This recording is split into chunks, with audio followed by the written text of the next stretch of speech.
8페이지입니다.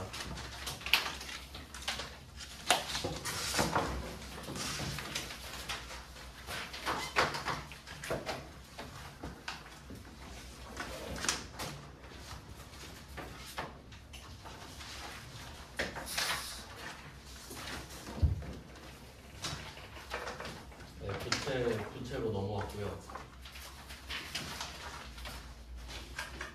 95번 이 부분 때문에 중간에 부가가치세를 먼저 한 거거든요. 관련된 문제는 95번이랑 96번 같습니다. 95랑 96은 같은 문제인데 이 두 개의 문제는 부가가치세 정리가 되겠습니다. 정리하는 문제.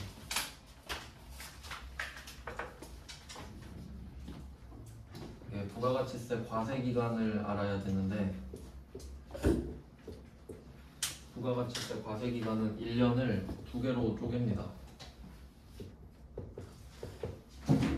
1월 1일부터 12월 31일까지 1년 잡고 반으로 쪼개서 1기, 2기예요. 그리고 또 이거를 반으로 쪼개면 분기가 되죠. 반기, 분기. 1기 예정, 그리고 1기 확정.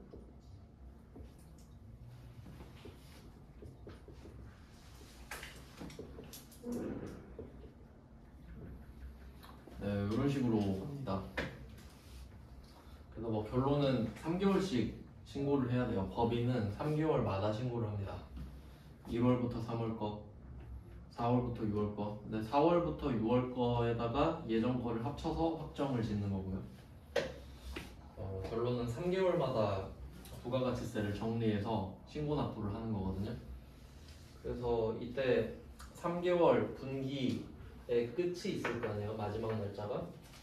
그래서 95번 같은 경우는 2기 확정이라고 말을 하고 있죠. 2기 확정. 그럼 이때 2기 확정이 뭐 개월수로 하면 10, 11, 12 이렇게 3개월인데 실제로는 6개월치를 하죠. 그러면 이때 2기 확정의 마지막 날이 12월 31일이잖아요. 이때 부가가치세를 정리하는 겁니다. 그러면 이 정리는 총 4번 일어나겠죠? 1기 예정의 마지막 날, 1기 확정의 마지막 날, 2기 예정의 마지막 날, 2기 확정의 마지막 날. 날짜가 3, 6, 9, 12의 말일이 될 겁니다.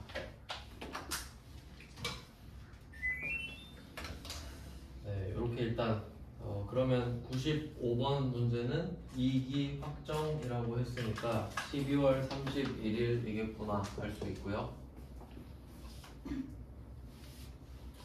그리고 96번 문제는 9월 30일이라고 나와 있는데 2기 예정이기 때문이겠죠. 네, 그 기간의 마지막 날에 정리를 해주는 거니까. 그래서 날짜가 총 4개가 나올 수 있는데 결과는 같아요. 하는 건 같은 거죠. 그럼 95번부터 좀 볼게요. 이때 그 박스, 긴 박스 안에 부가가치세 대급금이랑 부가가치세 예수금이 있는데 부가가치세 대급금이 매입세액입니다. 부가가치세법상으로는 매입세액. 그러니까 물건을 산 금액에 대한 냈던 부가가치세가 되고요. 그에 비해서 부가가치세 예수금 같은 경우는 내가 물건을 팔고 걷어놓은 부가세가 되겠습니다. 구조를 한번 볼게요. 그러면 처음에 물건을 판 걸로 해보겠습니다. 이제 대충 배웠으니까 부가가치세도 한번 훑어봤죠. 예시를 들어볼게요. 제품 매출 100만 원을 했다고 가정해볼게요. 100만 원, 제품 매출 100만 원은 수익입니다.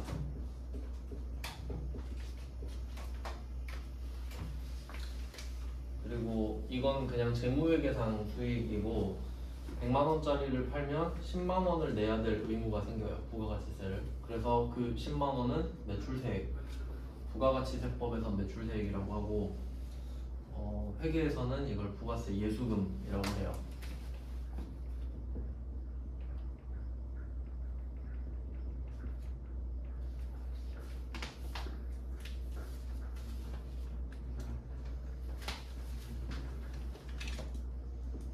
매출세액이니까 10%겠죠. 그러면 100만 원짜리 물건을 판 대가로 110만 원을 받아들여야 되거든요. 왜냐하면 이 10만 원은 국세청에 내야 돼요. 세무서에. 그래서 이 부가세 예수금은 지금 더 받았지만 내야 될 돈이기 때문에 부채가 돼요.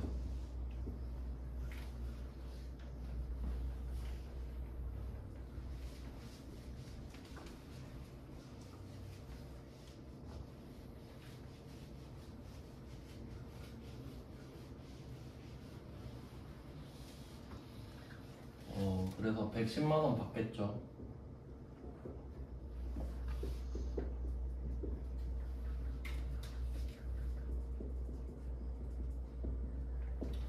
네, 물건 팔았을 때 이렇게 될 겁니다. 100만 원짜리 물건 팔고 110만 원 받았다.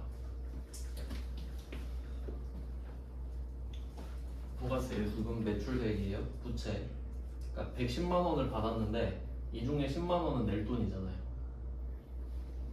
그 다음은 물건을 사볼게요. 원재료 사볼게요.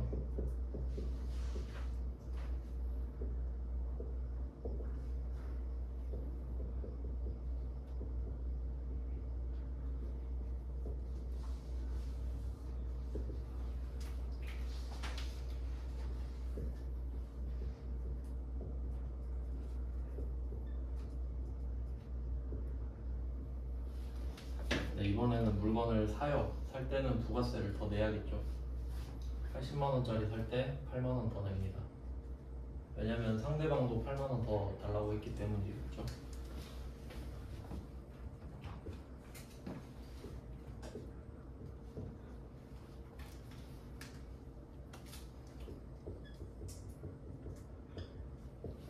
이렇게 돼요.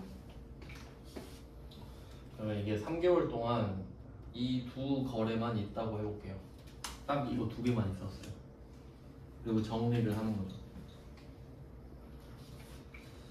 그러면 이때 110만 원 중에 10만 원은 내야 되고요.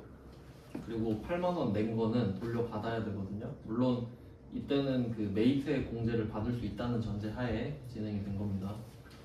불공제 사유였다면 그 8만 원이 원재료에 더해졌을 겁니다. 그럼 이때 부가세 예수금이랑 부가세 대급금만 모아서 보는 거죠.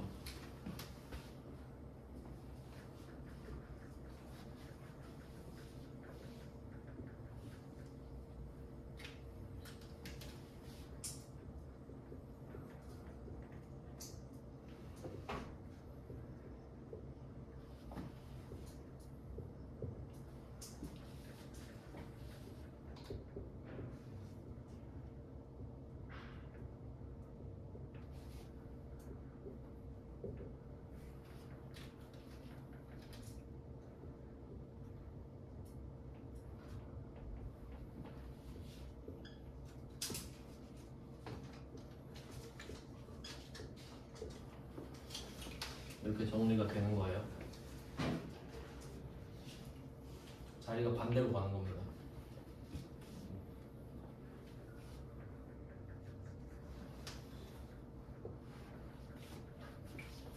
그럼 이때 부가세 예수금이 반대로 사라지면서 원래는 현금 10만 원이 나가야 돼요. 자리가 둘이 바뀌어야 되니까. 그러니까 얘 때문에 10만 원 더 받아놓은 거기 때문에 지금 10만 원이 더 나가면 되거든요. 근데 생각해보니까 내가 8만 원 낸 것도 있잖아요. 그럼 요거는 받아야 되거든요. 그래서 10만 원 내야 되는데 8만 원은 받아야 된다. 그럼 이거 퉁치면 2만 원만 내면 되죠. 그래서 여기 2만 원이 비는 거거든요.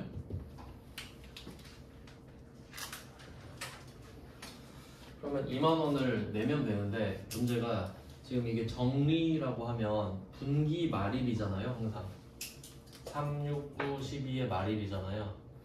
그러니까 그때는 내가 그 기간이 끝났으니까 정리를 해주는 건데 그 신고 납부 기간을 알려드렸어요. 신고 납부 기간은 그 3, 6, 9, 12 그 달에 다음 달 25일이란 말이에요. 그 다음 달 25일까지 신고 납부를 하게 돼 있어요. 그러니까 이때는 우리가 정리를 했어도 낼 수는 없어요. 안 받아주니까. 그럼 알고는 있는데 낼 수는 없다가 포인트지. 그러니까 세법이랑 회계를 같이 알아야 되는 거거든요. 그래서 이거 아는데 낼 수는 없죠. 그래서 이때 미지급 세금이 나와요.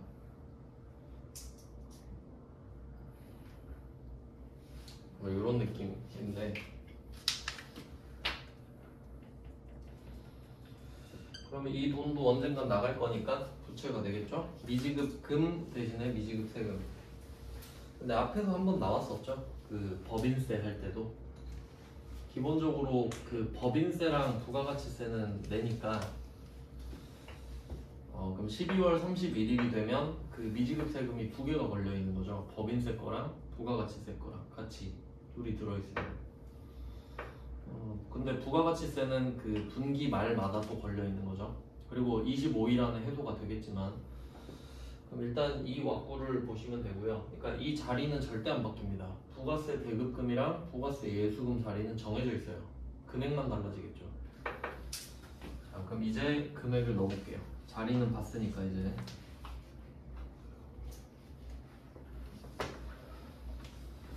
그리고 95번 문제를 볼게요. 부가세 예수금은 458721입니다. 그대로 쓰겠습니다.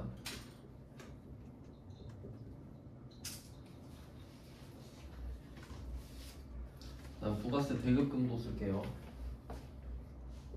245155.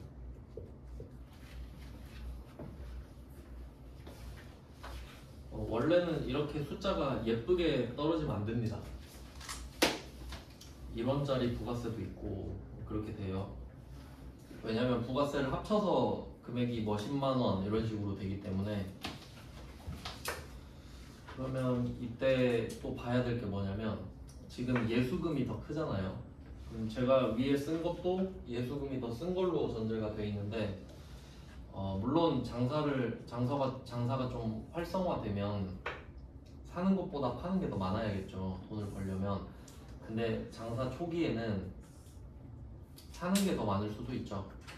장사는 안 되고 사는 건 많고 뭐 그럴 수도 있어서 이 둘 중에 뭐가 더 큰지를 봐야 돼요. 예수금이 더 크면 내야 될 돈이 있는 거겠죠. 거둔 게 더 많은 거니까. 근데 대급금이 더 클 수도 있거든요. 이제 그때는 돌려받겠죠. 뭐 그 정도 포인트가 있는데, 일단은 예수금이 더 크다는 게 중요하죠 지금.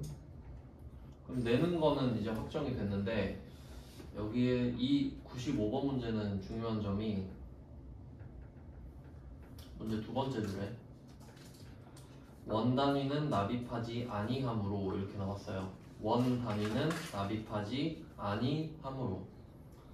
원 단위는 실제로 납입하지 않습니다. 그러면 원 단위가 뭔지 생각해 볼게요. 원 단위 한 자릿수 말하죠. 한 자릿수. 그러니까 정확히 말하면 원 단위는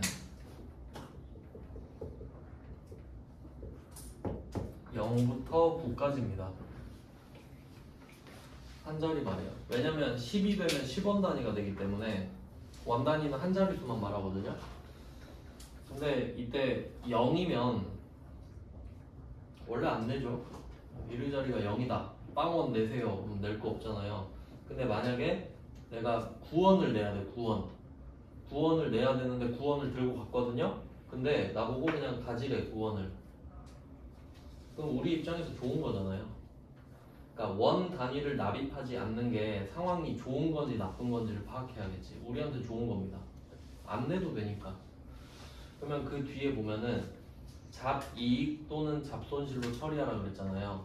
그러면 이 정황상 잡이익이 답이겠죠. 이 상황에서 잡손실이 나올 수 없겠죠. 그러니까 잡이익의 표시를 하시면 되겠고. 그러니까 둘 중에 아무거나 골라 잡으세요 이 말이 아니죠. 상황을 보니까 잡이익이구나 이걸 아시면 돼요. 그러면 예수금 끝자리가 1이잖아요. 그리고 대급금 끝자리가 5예요. 그러니까 1에서 5를 뺄 수는 없죠. 그럼 그냥 11에서 5를 빼면 되는데 11에서 5 빼면 6이죠. 그럼 1의 자리가 6이란 말이에요. 그럼 6원은 안 내요. 그럼 잡이익 6원이 추가되겠지. 잡이익 6원은 내 겁니다. 그럼 뭐 미지급 세금은 나머지니까 구할 필요는 없겠어요.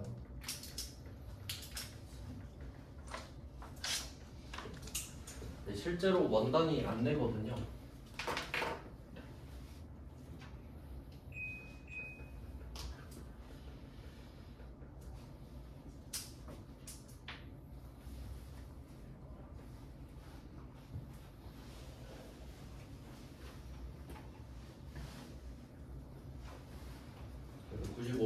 번째 줄에 원 단위를 납입하지 않는다가 포인트였어요.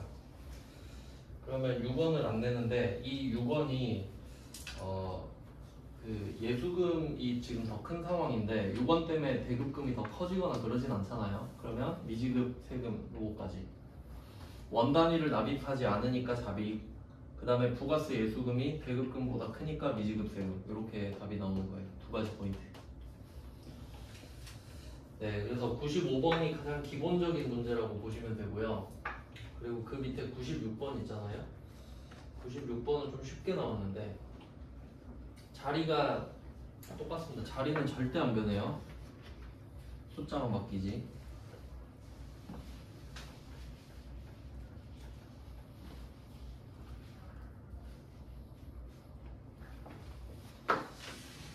바로 96번 반영해 보겠습니다. 예수금이 991만 원. 그러니까 이렇게 금액이 예쁘게 떨어지기가 되게 힘들어요.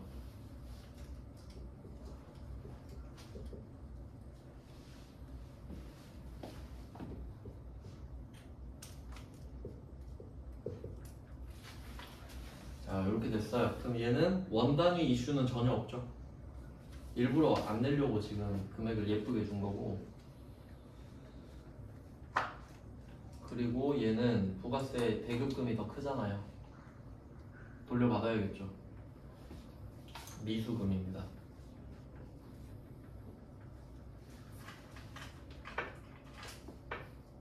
근데 혹시 모를까봐 미수금 계정 과목으로 하라고 하네. 금액을 찾을 필요는 없겠죠. 알아서 찾아줄 겁니다.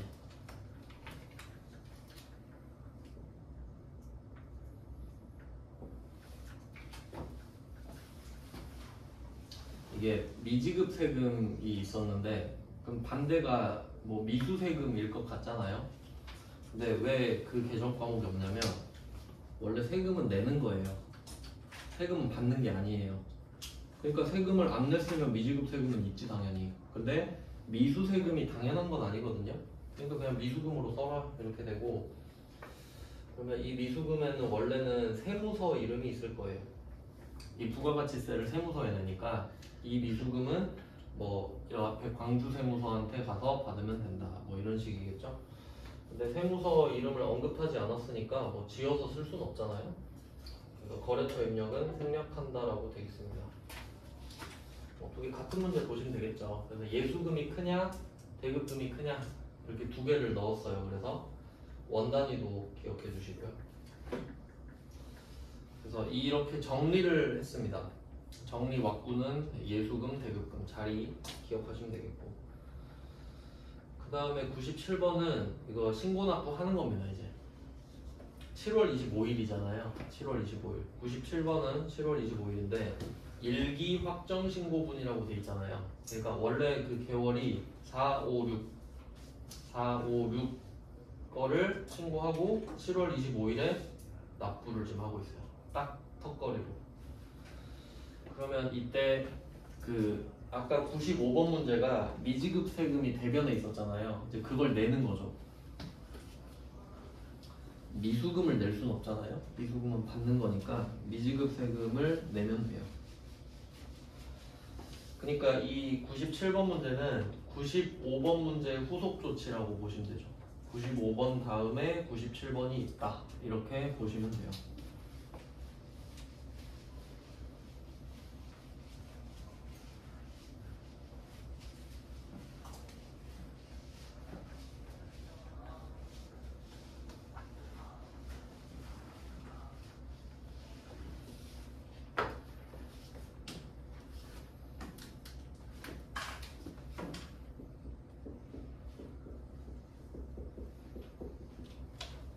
미지급 세금을 털어주는 걸로 시작을 하는 거예요. 그러니까 이 97번 문제에서 부가가치세를 납부했다고 하잖아요. 부가가치세를 납부했다는 말 자체가 미수금이 아니란 걸 말해주는 거죠. 미지급 세금이어야 납부를 하죠. 그래서 미지급 세금을 내면 되는 거예요. 근데 여기서는 그 미지급 세금 잔액을 확인하라고 하는데 조회를 해야 알 수 있습니다. 그래서 이것도 그냥 조회라고 써주시고, 아직 뭐 배우진 않았죠. 근데 조회하면 얼마 나오겠잖아요. 그래서 이걸 납부할게요. 금액을 모르니까 퍼센트로만 그냥 쓰겠습니다. 그럼 미지급 세금 대변에 써있던 거를 차변으로 옮겨줘요. 부채 감소.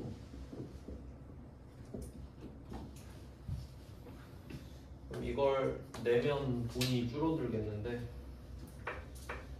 이걸 카드로 납부하잖아요. 카드. 그럼 이게 미지급금이 돼요.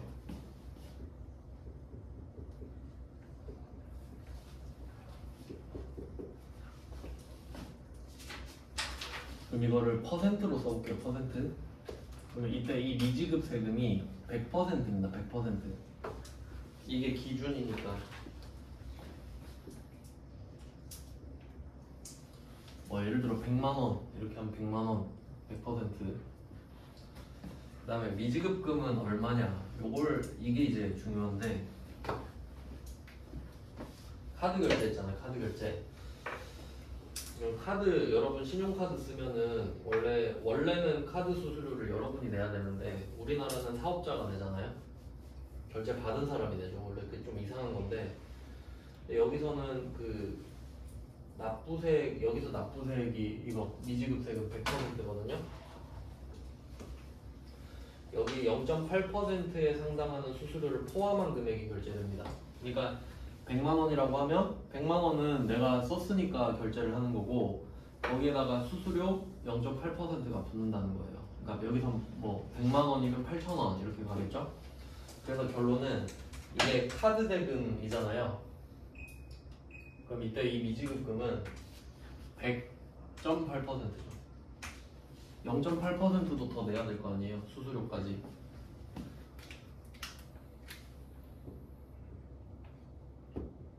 100.8%, 0.8 더 해야 되니까. 그럼 얘는 또 부채죠. 카드로 결제를 하면 돈이 바로 나가는 게 아니잖아요. 다음 달에 나가니까 얘는 또 부채예요. 그리고 그 대상이 카드사겠죠. 카드사. 여기서는 현대카드.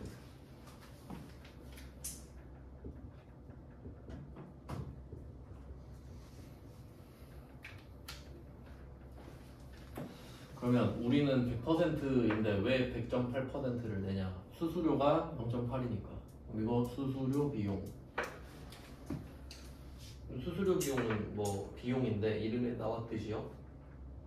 800번 비용 쓰면 됩니다. 800번.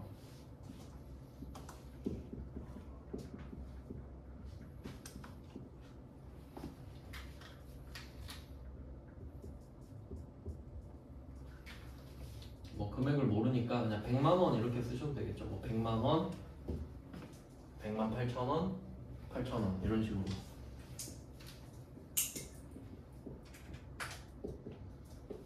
그리고 여기서 왜 800번이냐라고 하면 제조 원가가 아니니까. 지금 이 돈을 제조하면서 쓰는 게 아니잖아요. 그래서 제조 원가는 아니니까 판관비로 빠지네요. 판매비와 관리. 부가가치세를 내는 것도 우리 업무랑 관련이 있는 거거든요. 네, 그래서 900번은 아니고 800번입니다. 그래서 부가가치세를 정리하고 납부하는 것까지 봤어요. 네, 이렇게 3개 묶어서 같이 보시면 되고요. 95, 96, 97. 이제 98 가겠습니다.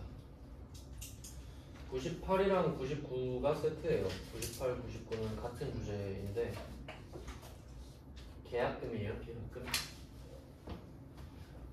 계약금은 앞에서도 배웠는데 그 자산에서도 계약금이 나왔었거든요. 근데 그 계약금은 계약금을 준 거였어요. 준 거. 계약금을 준 거.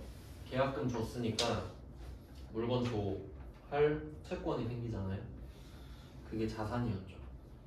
그러면 반대로 우리가 계약금을 받을 수도 있잖아요. 계약금을 받았어. 그러면 상대방이 나한테 물건 줘 할 수 있는 채권이 생기죠. 그럼 우리는 채무가 생기는 거잖아요.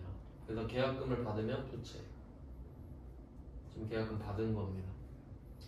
그럼 98번 보면은 98번은 뭐 좀 헷갈린다 하면은 돈부터 봐요. 여기서 2천만 원을 보통예금 계좌로 이체 받았다고 하니까 그럼 받은 것부터 쓰면 확실하겠죠.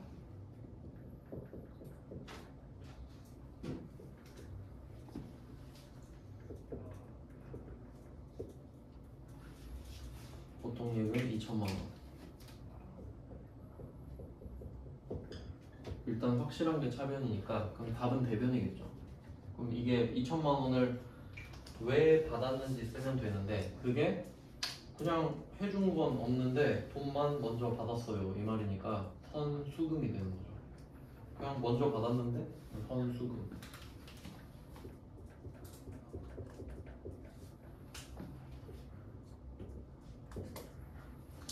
자 그러면 해준 거 없는데 돈만 받았어요. 그러면 이때 해줘야 될 일만 남았죠. 해준 게 없으니까. 그럼 그게 부채가 되는 거예요.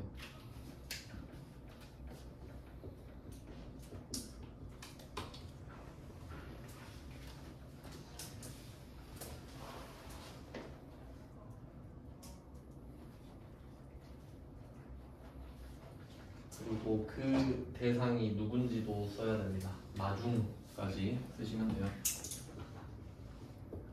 마중한테 2천만 원을 받았으니까 마중한테 제품을 줘야 될 의무가 생긴 거죠. 그래서 이 의무는 금전 채무는 아니에요. 제품을 줘야 되니까. 네, 뭐 간단한 문제고요. 그러니까 계약금을 주면 선급금, 받으면 선수금 정도. 그 다음에 99번입니다. 조금 특이한 문제인데 최근에 나왔던 거예요. 우리 인테리어에 제품을 공급하기로 하고 9월 1일 체결한 계약. 9월 1일. 오늘은 9월 17일이고 한 2주 됐네요. 이 이견으로 인하여 하면 의견이 다르다는 소리죠. 의견이 달라가지고 해지했다. 네, 뭐 계약 해지가 되면은 이제 없어지는 거죠. 그러면 수취하였던 계약금이라고 말하거든요. 수취하였던 계약금은 이런 식으로 선수금으로 되어 있었겠죠. 오른쪽에. 근데 이게 해지됐으니까 계약금 돌려줘야 될 거 아니에요. 그럼 선수금이 사라진다. 선수금이 반대로 못 빠지면 되겠죠. 돌려줘야 되니까. 자리만 확인하시고 금액과 거래처는 당연히 다르죠. 350만 원. 우리 인테리어입니다.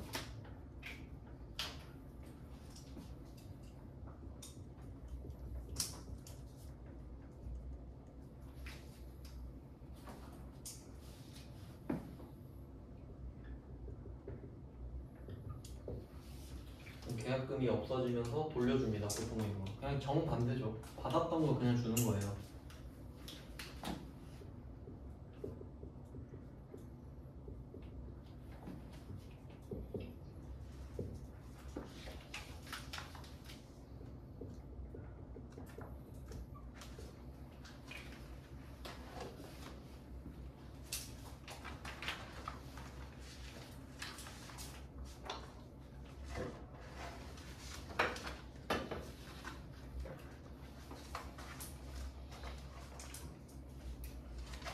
정반대네요.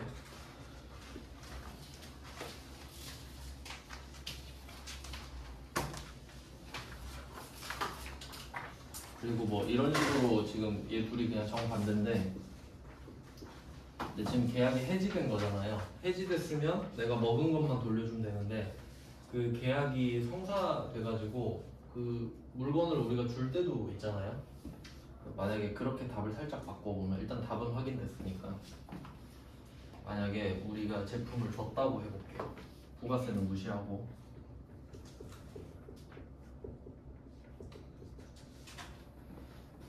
제품 매출 3,500 이런 식으로 될 수도 있습니다. 계약금 받았으니까 물건을 3,500 준 거예요. 얘는 수익이죠. 그러니까 3,500만 원어치 물건을 줬는데 350은 이미 받았었잖아요. 그러니까 그거 빼고 나머지 90%만 추가로 더 받겠죠. 이게 거래가 그냥 마무리된 거. 그럴 때는 뭐 이런 식으로 회계 처리가 될 수도 있겠다까지. 이 부분은 앞에 선급금에 나와 있을 거예요. 그래서 원래는 이렇게 되는 게 정상인데 계약 해지가 된 건 처음 냈습니다. 뭐 더 쉽죠 답은. 이렇게 하면 좀 약간 좀 잔바리들을 봤어요. 지금 미지급 세금이랑 선수금 두 개 본 거예요. 미지급 세금, 선수금. 네, 뭐 요거 그냥 뭐 간단한 주제라 보시면 되고. 그 다음 이제 19페이지입니다. 19페이지에 100번부터 보겠습니다.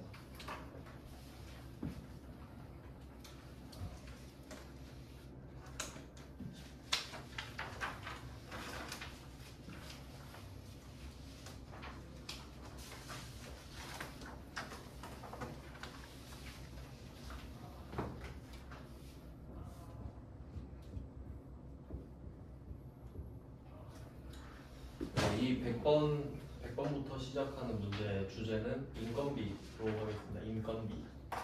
사람을 쓰고 비용을 지급하는 상황이에요. 요거는 그 앞에서 선납세금 할 때 한번 말씀드렸는데 간단하게 한번 더 볼게요.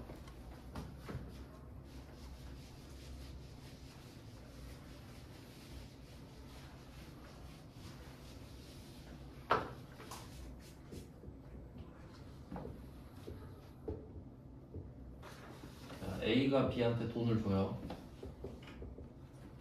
그러면 B 입장에서는 수득이 생긴 거예요. 이때 B가 법인일 수도 있고 개인일 수도 있는데 수득이 생기면 세금을 내야 되잖아요.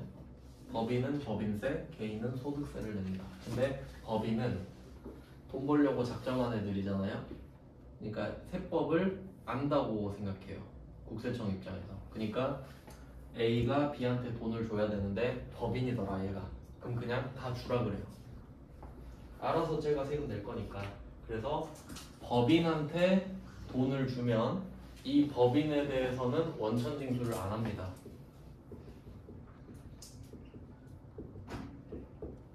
왜냐면 지가 알아서 잘 할 거니까요. 근데 문제는 개인이에요. 개인한테 돈 줘야 돼. 근데 개인은 세법 모른다고 생각하거든요. 그러면 A한테 저 개인이 이 돈을 받았을 때 내야 될 세금을 네가 계산해서 빼고 줘라. 안 그럼 나 세금 못 거두니까. 그래서 개인한테 돈 줄 때는 원천 징수를 시키는 거예요. 못 믿으니까.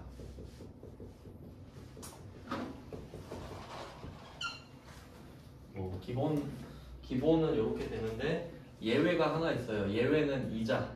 이자는 그냥 다 원천 징수합니다. 이자는 그냥 원천 징수해요.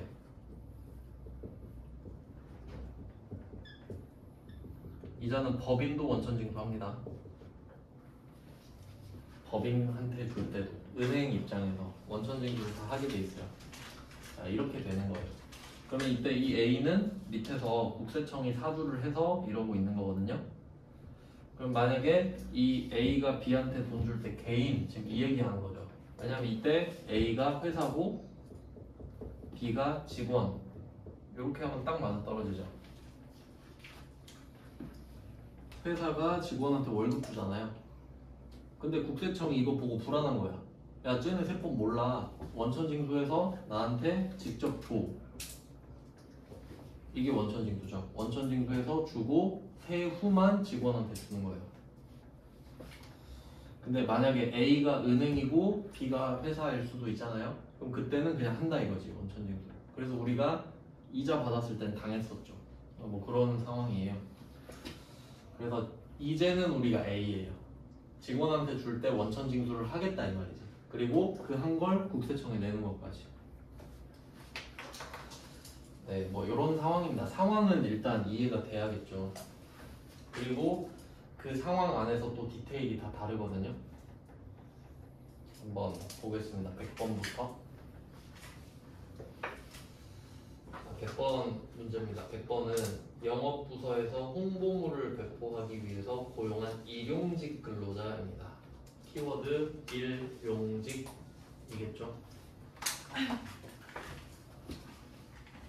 일용직. 반대말은 상용직이에요.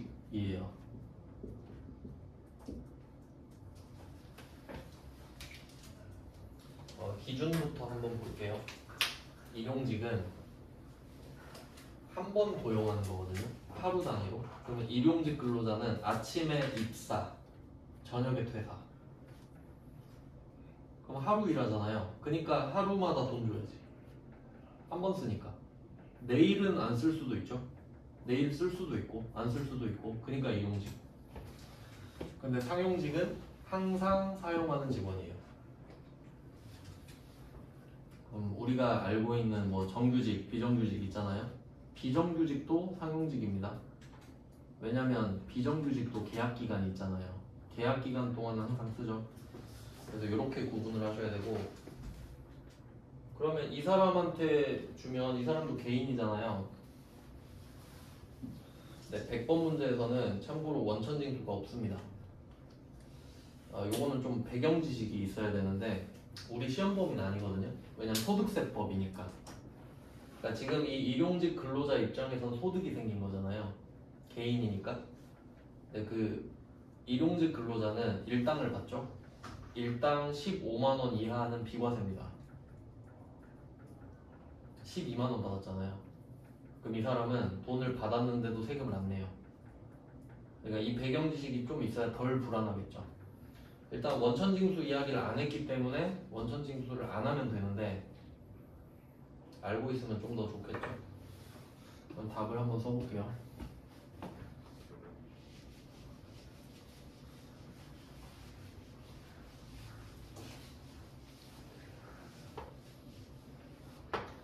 일용직 근로자한테 주는 돈은 잡급으로 씁니다. 잡급, 잡스러운 급여, 그래서 잡급이에요. 그리고 영업부서, 그러니까 이거 찌라시 돌리려고 하루 쓴 거예요, 직원을.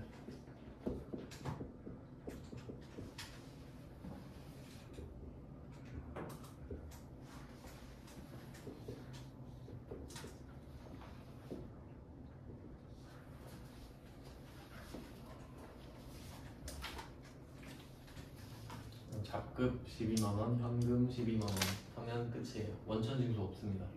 15만원 이하라서.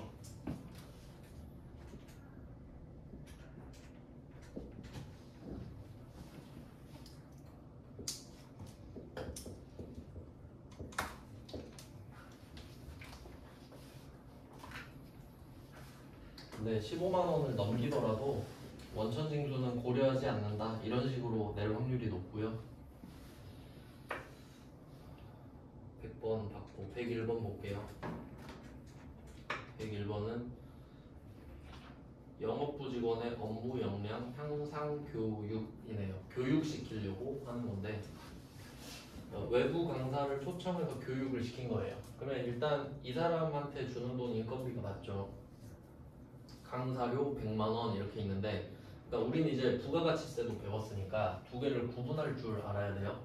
지금 일단 개인한테 돈을 줬잖아요. 개인한테 돈을 줬으니까 원천징수를 해야 한다는 세법의 영역이죠. 개인한테 돈 줬으니까. 근데 이 100만 원을 준 명분이 뭔가요? 라고 하는 건 재무회계의 영역이에요. 그럼 개정 과목은 교육훈련비거든요. 교육시키려고 100만 원 썼으니까. 근데 세법상 원천징수를 하래. 이유는 개인이니까. 금액은 3.3%. 이 사람 프리랜서인가 봐요. 3.3% 프리랜서. 그러면 일단 개정 과목은 교육훈련비예요.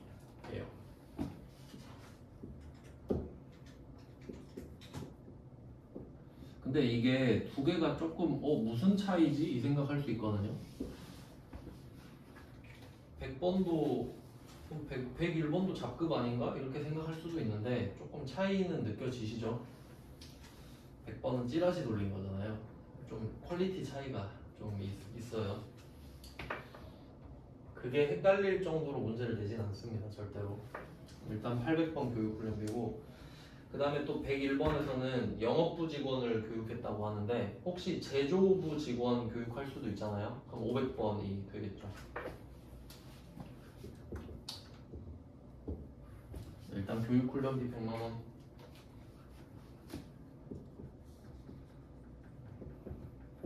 그럼 이번에는 33,000원을 떼고 줘야 되거든요. 그럼 그 명분이 뭐냐 하면 원천징수 개정 과목이 예수금입니다. 예수금.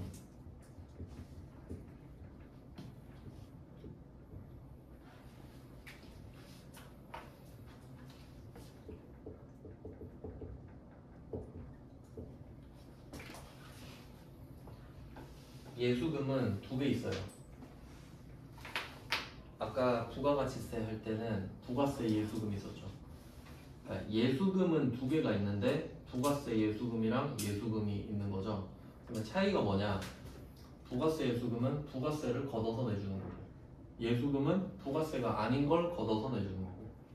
그러니까 예수금이라는 말이 나오면은 내주려고 걷는 겁니다.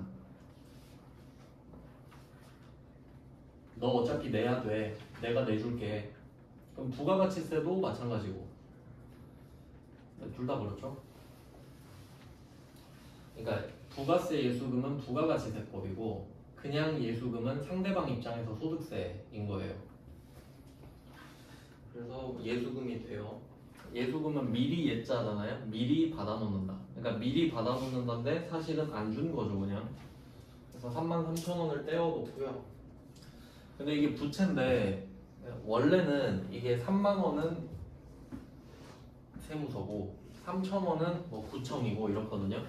근데 그건 그 뒤에 전산세무 1급에선 그렇게 하는데 우린 그냥 이렇게 뭉뚱그려서 거래처 어차피 주지도 않았잖아요. 그리고 나머지는 보통임을 주면 됩니다. 금액은 찾을 필요 없겠고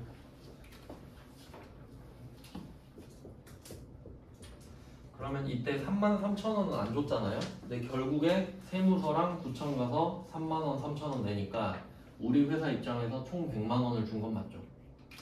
지금은 33,000원을 안 준 거지. 일단 뭐 이렇게 해놓고 좀 쉬다가 계속 보겠습니다.